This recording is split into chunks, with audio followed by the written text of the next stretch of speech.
morning. I'm Rob Sanders, Head of Tech Hardware in Europe at Deutsche Bank. I'm delighted to welcome our speaker today, Bhaskar Gorti, the President of Nokia Software and Chief Digital Officer. Also joining us is Tom Bevilacqua, Investor Relations, also at Nokia.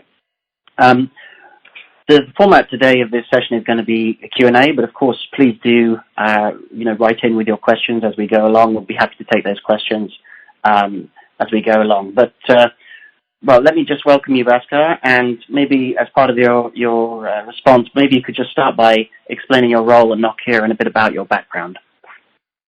Sure. Good morning and good afternoon, everyone, and thank you, Rob.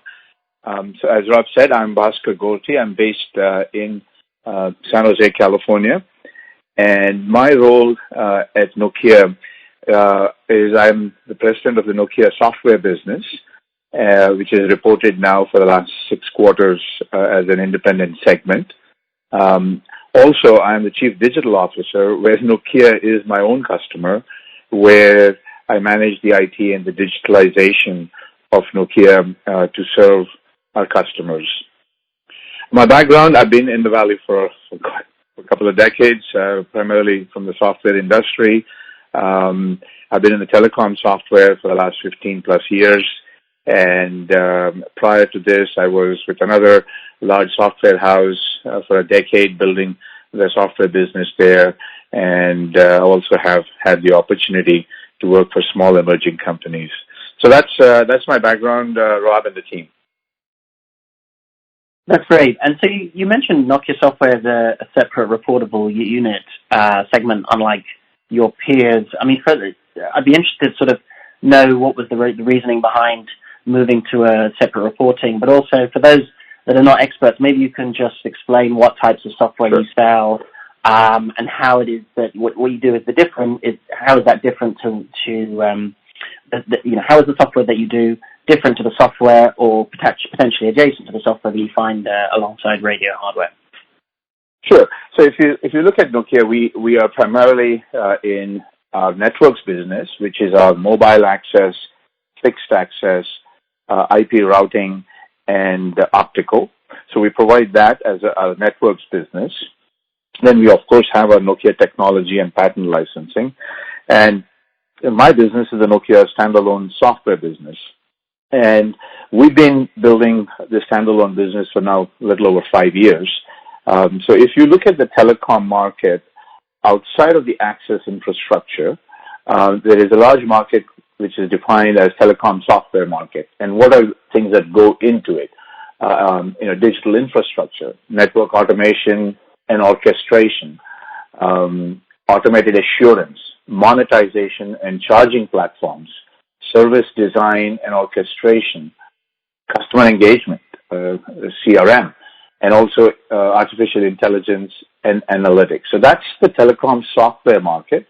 And this market, from the very beginning, we wanted to be very clear is why we use the term standalone is that we want to be able to build software that can run on any kind of access, whether it's fixed or mobile or optics or routing. That's number one. Number two, it also has to support standards and products of access from any network vendor, be it Nokia, obviously, or any other company who's in the telecom access market. So to do that, we decided that it needs to be an independent unit built ground up with software skills and build a platform that can support any kind of access and in any kind of network. And in the last 2 to 3 years, it's any kind of cloud. So that's the whole rationale behind Nokia Software. Yes, there is software written in lots of parts of our networks business also, but that software is written primarily to drive our access business, whether it's our radio or routing or optics or fixed broadband. But that software elements are written is to drive that specific access portfolio. Whereas what we do is on top of that, once you deploy the access, how do you create a digital infrastructure and provide services and monetize an experience to your customer base, be it consumer or be it enterprise. Got it. And I know Nokia has actually recently been ranked number one in telecom software. But it does seem like the market is very fragmented. I was just wondering, maybe that's because, maybe vendors are not particularly committed to open standards, or is it just because there's not a kind of suite approach? It's all kind of best of breed. I mean, I'd love to get some more color around that. Sure. I think it is, so first of all, unlike the access business where you know exactly the number of base stations, you know the exact number of ports, the software business and the access business is largely, the market has half a dozen or more vendors, and it's a very standards-based, 3GPP standards-based or IP standards-based market. So you would have 6 to 8 players, and there were 3 to 4 with scale, and that would pretty much serve the total market size. Whereas when you come to software, it is a large market. The overall telecom software is about 60 plus billion in size. And it is served by a few large players like us. And it's also served by a lot of small point product companies. And the third, it's also served, a lot of times things are done in-house by bringing tools and platforms and build solutions in-house. So I would say it's not a fragmented market as such, but it's a market that has 3 of these big dynamics: big software companies and companies like us. Then you have a lot of point products, and then you have custom built software that's run in some of the operators. So that's the market. And you are right. We in 17 were ranked number 1 from a product point of view. In 2018, we have been ranked number 1. And I guess every year they announce the previous year market shares. So we've been, for the last announced market share data, we are number 1 in the market from a software and software-related services point of view. And if you look at the market, I would say about 50% of the market is with large players, and then the remaining 50 is emerging and fragmented.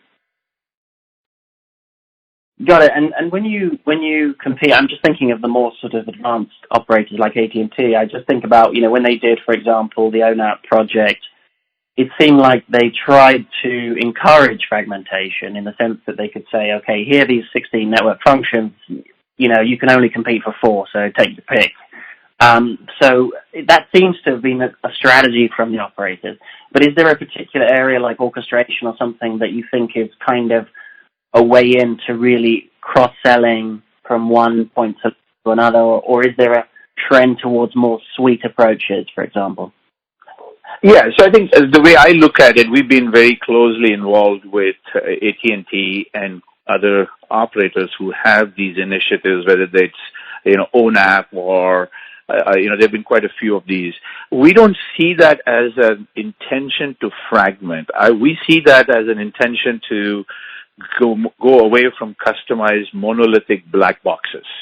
Okay, we see that in terms of, so that has been a benefit for us. Those kinds of initiatives is you are going to build specific segment products that are built on open standards, and then that can plug in with either an existing product that an operator would have, or it would plug in with another company. So I think we see this as, we have a 3-pronged strategy. We have products that we build. Think of it like a puzzle pieces. So we build individual puzzle pieces of the telecom software segment, and we sell them. We also integrate, from an engineering point of view, our puzzle pieces to create what we call an engineered suite of products. And then we also provide work with third parties and partner ecosystems. For example, in telecom software, a key segment is customer relationship management, where this is where we 5 years ago decided, unlike some of our competitors, that we will focus on what we do best and partner with an industry leader on CRM. So we have a native engineered product with Salesforce, and we are available on App Exchange as an example. So that's an example of where we are engineering a solution with a partner, And then in terms of the segment, there are different layers. You have network automation and orchestration. You think about that as the baseline. And then if you go on top of that, you have monetization platforms, billing, charging, policy management. You have service delivery platforms. That is, how do you deliver the content and manage the content? How do you manage subscriber data? Then you have customer engagement, where typically CRM and marketing plays into it. We do provide customer service. Then you have service design and orchestration, where it's how do you take the order? How do you manage the order? How do you manage the inventory? How do you activate the service? And then how do you assure the service? And then on top of that, obviously, intelligence and analytics. So we provide network analytics and team up with companies which provide business and customer analytics.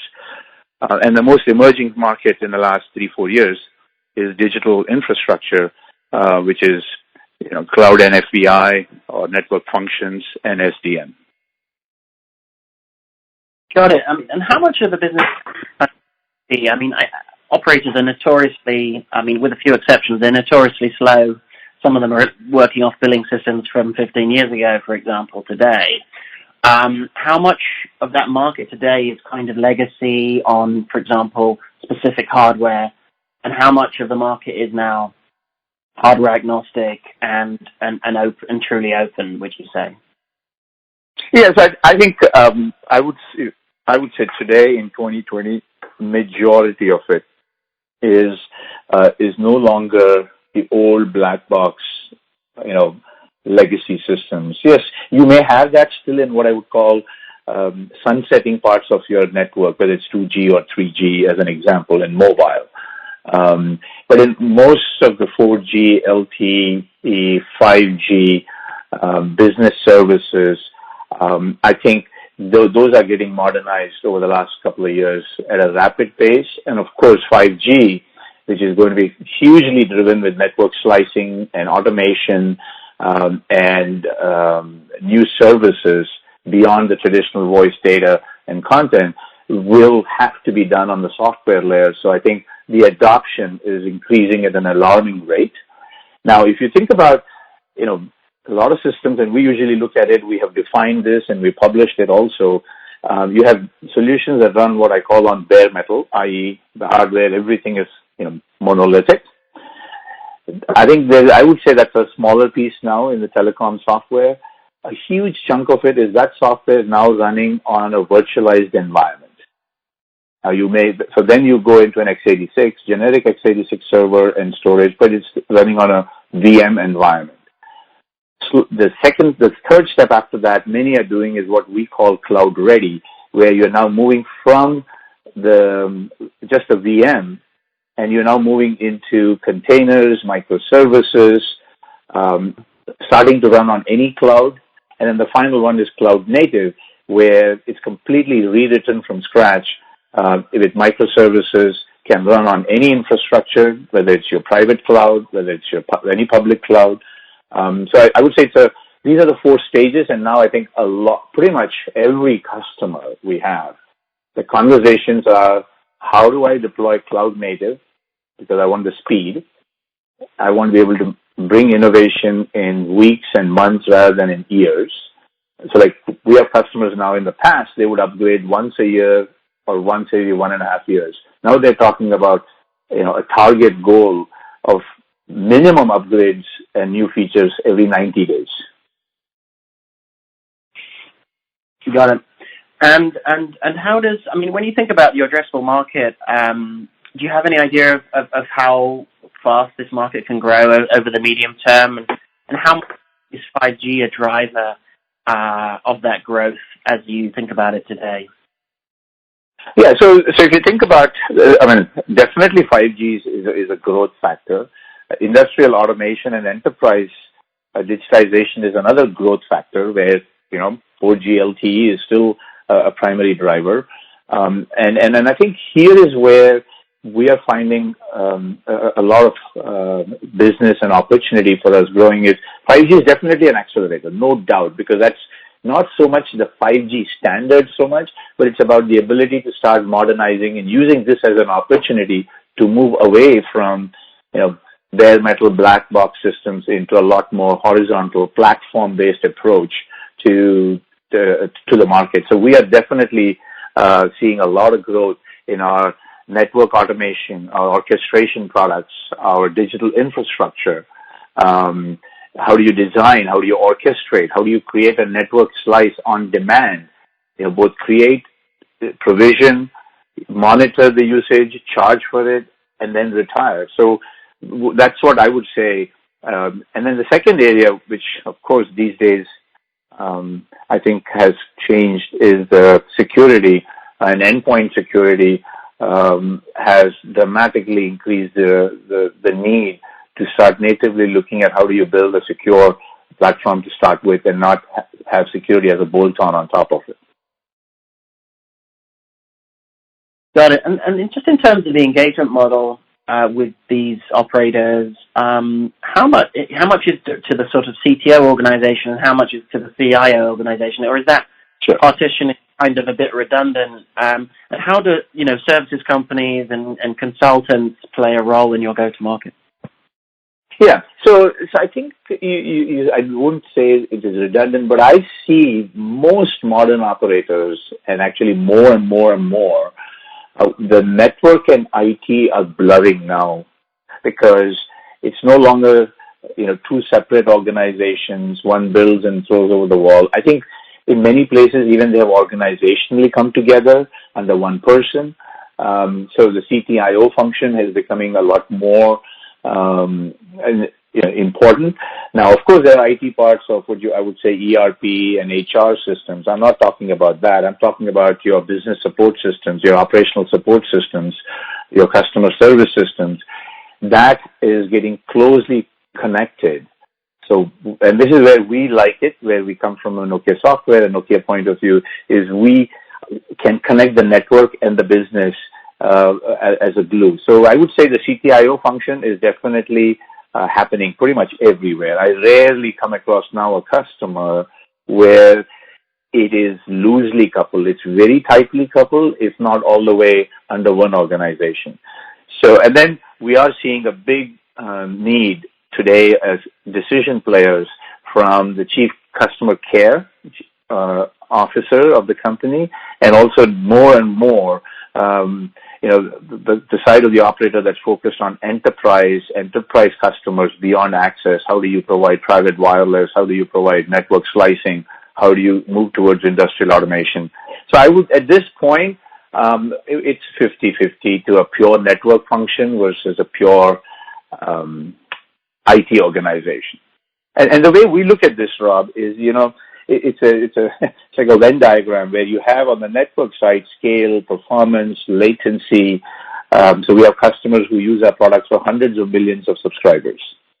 Okay, and it's very standards based, or I would say 3GPP standards based. On the other side, you have pure software solutions or software companies that can provide flexibility, integration, customization, but they will lack in terms of 5 nines in latency and performance. So we, our aspiration, and we have delivered now solutions that sit in that intersection of those two. And then the third one, that last 3 years we've made quite a few announcements and made it public. We have R&D collaboration and joint products with pretty much most of the private and public cloud companies in the market. Yeah, no, I'll come on to that. I mean, maybe just quickly, just to talk about the deal structure. I think, our clients are familiar with SAP, license deals, and then moving to more recurring type model. What portion today of the business is a kind of recurring model? And does that mean, shorter, lower revenue in the short term, but more stability? How advanced are we in that transition today? Sure. So a couple of things. One, as Nokia software, as I said, 5+ years ago, we started building a cloud-native foundation. So we first focused a lot on our platform and foundation and products built on that. Now it's almost 4 or 5 years, so we're getting a momentum on that.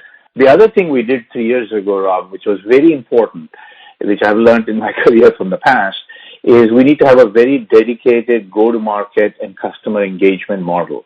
So 3 years ago, myself and my team, we built a dedicated software sales organization, right? Because the software sale is a very different motion, a business value, business benefit, integration.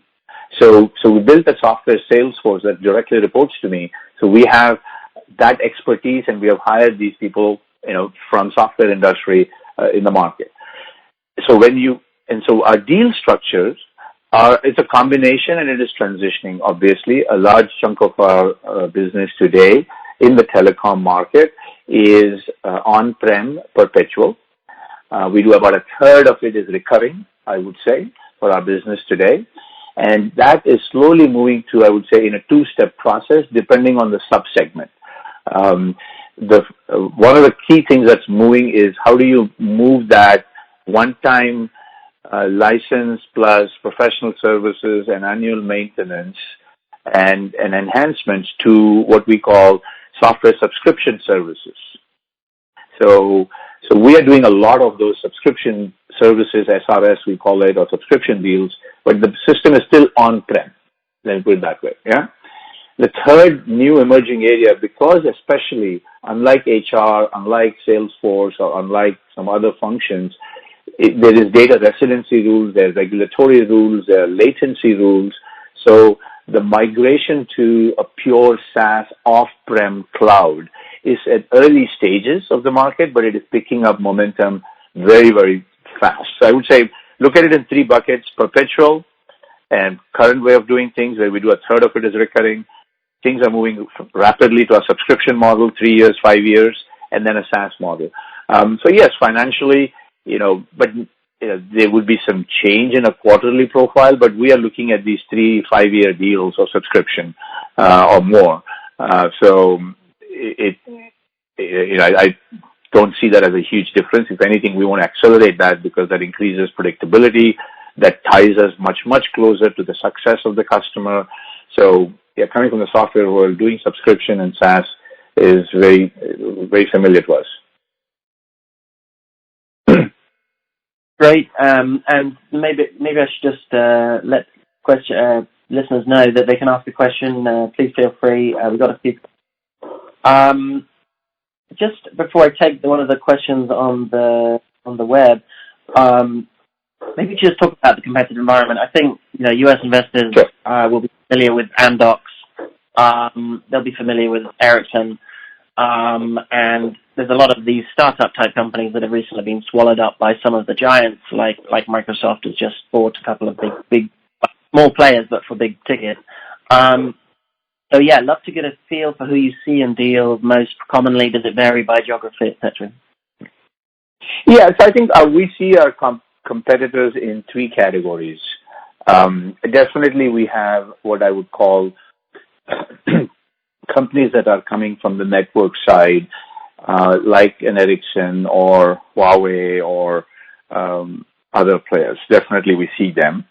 I think, and how we differentiate with them is we make sure that our products not only run on our access element, but run on any of them, and we have an independent sales motion and a common software platform. So that's how we differentiate with them. And in that big category, we also have players like, as you said, Amdocs or Netcracker from NEC or others. So they are in that play. So we definitely see them as a competitor. So that would be, I would say, big company competitors who would come in from a portfolio, a larger suite approach. Then we definitely see, and it's a co-opetition there in some cases, a smaller segment where system integrators want to build custom things, and we are seeing that less and less these days. And we have a very strong partnership ecosystem with, name the top 5 or 6 system integrators in the world. We are doing projects with them everywhere. And then the third category, you rightfully brought up, there are a lot of emerging companies that have a single product or a single sub-segment. You referred to Microsoft's acquisitions. There are quite a few of them. We do see them, absolutely. And we compete with all of these three categories. And that is one of the reasons, especially in the third category, for us to compete and further distance ourselves from the large players was an attempt that we started 4 or 5 years ago to build our cloud-native foundation and create a platform, and then start rewriting new products on that. And that gives us a differentiation with, I would say, the emerging players who have one product. They may have a few customers. They may be a departmental win, but they don't have the scale to deploy and operate and run it. So those are the three categories of players we see. We take every competitor very, very seriously. And therefore, being number one, we know everybody's chasing us. We're very conscious on how we can differentiate ourselves both with our product, our services, and engagement. Got it. And, I spoke to your CTO about this 3 months ago. I mean, how do you see Microsoft and other cloud guys? He seemed to think, your CTO, that basically you could coexist and they would do the kind of smaller workloads and you would still do the kind of heavy-duty workloads. I'm thinking particularly, for example, about Open RAN, for example. But it does seem like the tier one cloud guys are kind of waking up to the opportunities that 5G gives them, as given the edge is becoming much more critical than it was. So do you think you can sort of coexist with these guys? Can you partner up? Is it kind of co-opetition, or do you think you'll sort of stay in separate verticals? I'm thinking Azure, for example, has an enormous presence with the Fortune 5000 that I doubt Nokia will ever be able to kind of challenge. No. In fact, myself, and I'm assuming you're referring to Mark as well, then our CTO. Myself and my team, almost 4+ years ago, we've been very aggressively partnering with public cloud companies. In fact, quite a few of our applications today are generally available on, whether it's an AWS stack or an Azure stack. So we see these companies as partners, and yes, in any time when you have large companies, there will be some gray zone, but we see them actually accelerating the move towards cloud native, any cloud. So we run on AWS, we run on Azure, we run on Google Cloud. We natively support Red Hat, OpenStack, Linux environment. We run on VMware, and with all of them. So we see that as more of a partner. Yes, maybe one example where a firm may have been bought by Microsoft, but I think when we look at our bigger partnership with them and the other cloud players, from a software point of view, we don't see that to be threatening because we see that only as an accelerator. And it makes it easier for us. To give you a very simple example, we have built a common cloud platform that runs on any cloud. So an operator can move workloads from in-house to tomorrow to a VMware cloud in-house, or they can go to a public cloud. We don't have to redevelop our product. So when we GA a product, we certify these platforms. Got it. I'll just take the first question we had in the queue from a Scandinavian client. I'm just going to read it verbatim, if you forgive me, Bhaskar. Could you please elaborate on what kind of opportunities and threats Open RAN would bring in the operator software business? Would this open the market up for new competitors, for example? So if you follow the Open RAN, we were one of the only large companies that have been supporting and participating and driving and chairing some of the committees of vRAN and ORAN for the last couple of years. So we see that as a natural evolution where people are going to start looking at how to decompose the RU, DU, and CU, and then different deployment models are there.